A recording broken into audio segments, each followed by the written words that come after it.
Virginia জুফ্রে তিনি ছিলেন Jeffrey এপস্টাইনের বিছানো এক পৈশাচিক ট্র্যাপ থেকে বেঁচে ফেরা একজন অকুতোভয় নারী। আজ থেকে বছর 20 আগে এক কিশোরী যখন সুন্দর ভবিষ্যতের স্বপ্নে বিভোর ছিল, তখনই তাকে টেনে আনা হয়েছিল পৃথিবীর সবথেকে ভয়ঙ্কর এক অন্ধকার গলিতে। তিনি কেবল একজন ভুক্তভোগী নন, তিনি সেই সাহসিনী যিনি একাই কাঁপিয়ে দিয়েছিলেন ব্রিটিশ রাজপ্রাসাদ থেকে শুরু করে আমেরিকার হোয়াইট হাউস পর্যন্ত, যার একটিমাত্র জবানবন্দি বিলিয়নিয়ার জেফ্রি এপস্টাইনের সাজানো সাম্রাজ্যকে তাসের ঘরের মতো গুড়িয়ে দিয়েছিল। কিন্তু কিভাবে তিনি সেই নরক থেকে ফিরে এলেন?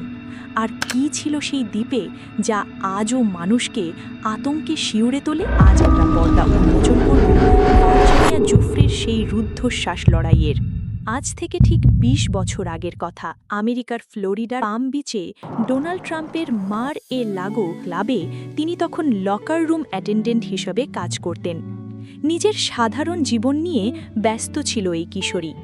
নাম তার ভার্জিনিয়া জুফ্রে। তখনও সে জানত না এখান থেকেই তার জীবনের সবথেকে বিভীষিকাময় অধ্যায়টি শুরু হতে যাচ্ছে।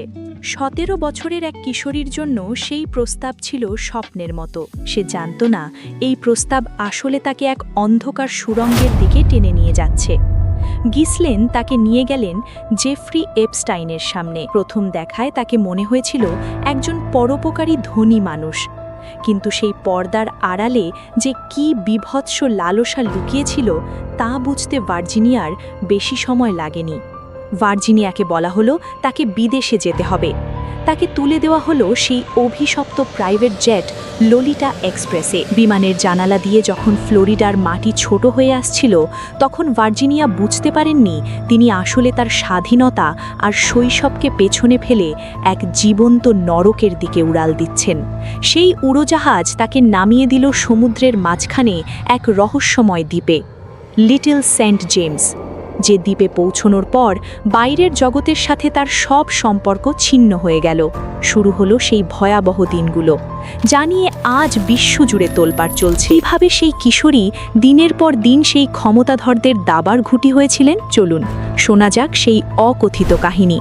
দ্বীপে পা রাখার কয়েক ঘন্টার মধ্যেই ভার্জিনিয়ার সেই রঙিন স্বপ্নগুলো তাসের ঘরের মতো ভেঙে পড়ল। তিনি বুঝতে পারলেন তাকে এখানে মাসাজ থেরাপিস্ট হিসাবে আনা হয়নি, তাকে আনা হয়েছে একদল ক্ষমতাধর নেকড়ের শিকার হিসাবে। চারিদিকে সমুদ্র, হাতে কোনো ফোন নেই, পালানোর কোনো পথ নেই।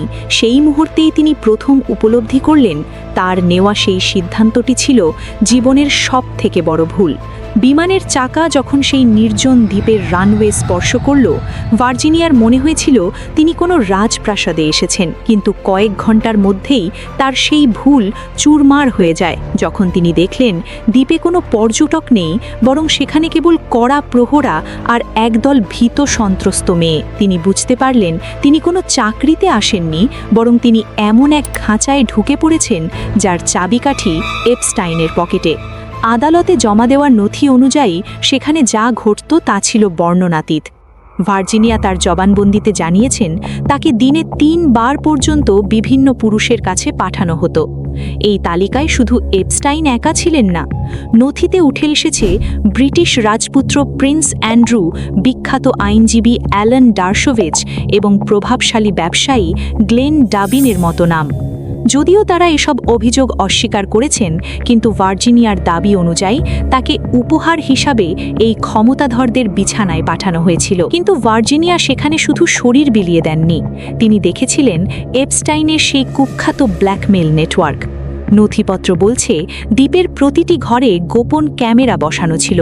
প্রভাবশালী ব্যক্তিরা যখন মেয়েদের সাথে লিপ্ত হতেন, এপস্টাইন তার রেকর্ড করে রাখতেন। কেন?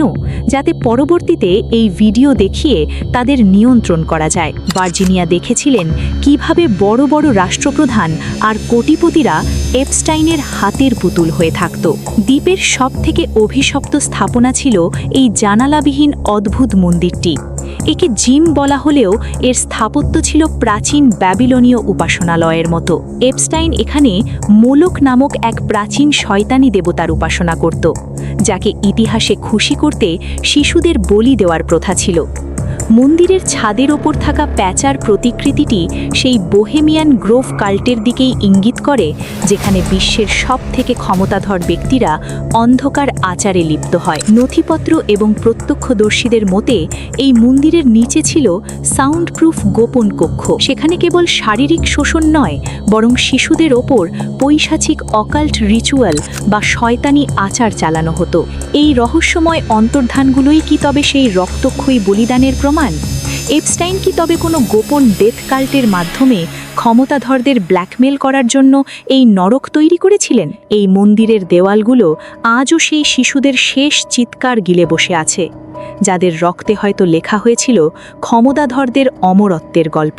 জেফ্রি এপস্টাইনের সাজানো সেই নরক থেকে বের হওয়া ছিল প্রায় অসম্ভব, কিন্তু সেই অসম্ভবকেই সম্ভব করেছিলেন ভার্জিনিয়া জুফ্রে। সময়টা ছিল 2002 সাল। ভার্জিনিয়া তখন 18 বছরে পা দিয়েছেন। দীর্ঘ সময় এপস্টাইন এবং গিসলেন ম্যাক্সওয়েলের কড়া নজরদারিতে থাকার পর ভার্জিনিয়া বুঝতে পারেন তার পালানোর এটাই শেষ সুযোগ। যখন তাকে বিভিন্ন দেশে যাতায়াত করানো হতো, তখন তিনি সুকৌশলে বাইরের জগতের সাথে যোগাযোগ বাড়াতে থাকেন।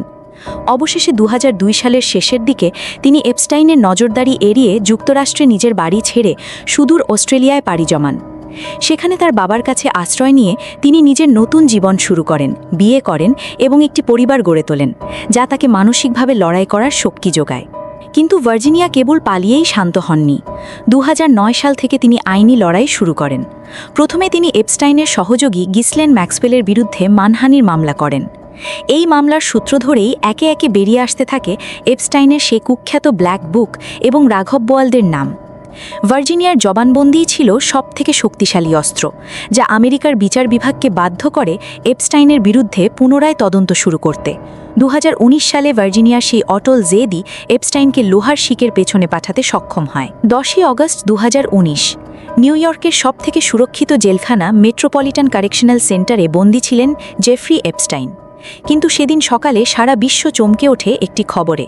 জেফ্রি এপস্টাইন তার সেলে মৃত অবস্থায় পাওয়া গেছেন। সরকারিভাবে বলা হয় তিনি আত্মহত্যা করেছেন, কিন্তু এই মৃত্যুকে ঘিরে আজও রয়ে গেছে হাজারো রহস্য। জেলের সিসিটিভি ক্যামেরার বিকল হয়ে যাওয়া এবং সেই রাতে নিরাপত্তা রক্ষীদের রহস্যময় আচরণ আজও অনেক অমীমাংসিত প্রশ্ন রেখে গেছে। অনেকেই মনে করেন বড় বড় প্রভাবশালীদের নাম বাঁচাতেই হয়তো তাকে সরিয়ে দেওয়া হয়েছিল। ভার্জিনিয়া জুফ্রের 2 দশকের লড়াই বৃথা যায়নি। 2022 সালে তিনি এক ঐতিহাসিক জয় পান, যখন ব্রিটিশ রাজপুত্র প্রিন্স অ্যান্ড্রু আদালতের বাইরে ভার্জিনিয়ার সাথে কয়েক মিলিয়ন ডলারের বিনিময়ে মীমাংসা করতে বাধ্য হন। এছাড়া এপস্টাইনের প্রধান সহযোগী গিসলেন ম্যাক্সওয়েল বর্তমানে 20 বছরের কারাদণ্ড ভোগ করছেন। 2024 সালে প্রকাশিত নতুন আদালত নথিতে বিল ক্লিন্টন এবং ডোনাল্ড ট্রাম্পের মতো প্রভাবশালী ব্যক্তিদের নামও উঠে এসেছে, যদিও তাদের বিরুদ্ধে সরাসরি অপরাধের প্রমাণ এখনও মেলেনি। আজ ভার্জিনিয়া জুফ্রে কোথায়? তিনি এখন অস্ট্রেলিয়ায় তার স্বামী ও 3 সন্তানকে নিয়ে বসবাস করছেন। তিনি প্রতিষ্ঠা করেছেন স্পিক আউট অ্যাক্ট রিক্লেম নামক একটি সংস্থা, যা পাচার হওয়া নারীদের আইনি সহায়তা দেয়। তবে এখনও কয়েক হাজার পৃষ্ঠার গোপন নথি সিলগালা করা আছে। ভার্জিনিয়া আজও বলে চলেছেন, এই লড়াই কেবল আমার নয়, এই লড়াই সেই সব শিশুদের জন্য যাদের কণ্ঠস্বর চিরতরে স্তব্ধ করে দেওয়া হয়েছে।